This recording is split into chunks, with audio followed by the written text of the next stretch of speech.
ایک باحجاب خاتون میٹرو میں سوار ہوئی۔ دروازے سے گزرتے ہوئی اس کی چادر ایک جگہ اٹک گئی، جس سے خاتون لڑکھڑائی۔ ایک خاتون جس نے نامناسب اور تنگ لباس پہنا ہوا تھا چیخ کر بولی، یہ کیا کر رہی ہو اور کیسا لباس پہنا ہوا ہے اس گرمی میں؟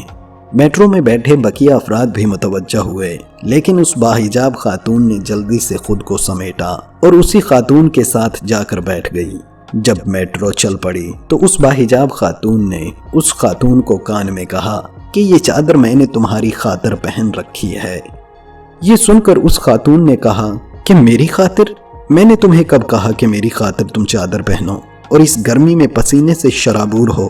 اس نے کہا بالکل، میں نے یہ لباس تمہاری خاطر پہنا ہے تاکہ اگر ایک دن تمہارا شوہر جس نے تم سے نکاح کیا ہے اور عہد کیا ہے کہ وہ تمہارے علاوہ کسی اور خاتون کی طرف نظر اٹھا کر نہیں دیکھے گا، کبھی تم سے بے وفائی نہیں کرے گا اور میری طرف متوجہ نہ ہو، کبھی میرے حسن کی طرف مائل ہو کر اس کا دل تم سے اچاٹ نہ ہو اور تمہاری ازدواجی زندگی خراب نہ ہو، اس کی توجہ فقط تمہاری ذات تک محدود رہے، اس لیے میں نے اپنے اوپر سختی کر کے تمہارے گھر کو محفوظ کیا ہوا ہے۔ میں گرمی کی شدت میں بھی اپنے جسم کی نمائش نہیں کرتی تاکہ کوئی مرد اپنے گھر کی خواتین سے خیانت نہ کرے، اور یہ مت بھولو کہ میں بھی تمہاری طرح عورت ہوں۔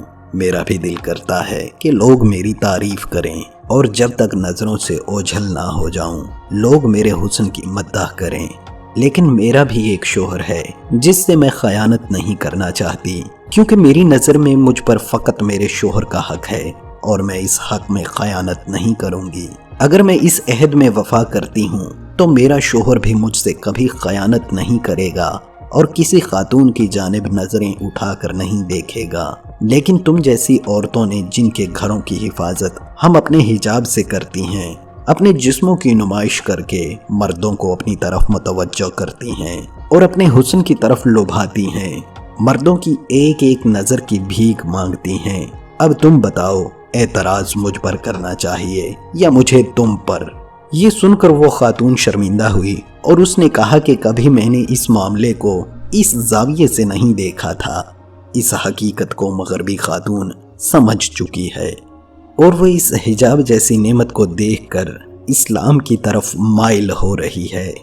لہٰذا دوستو، اپنی اور اپنے شریک حیات کی عزت کا خیال کیجیے اور ایک دوسرے کی امانت کی پاسداری کیجیے۔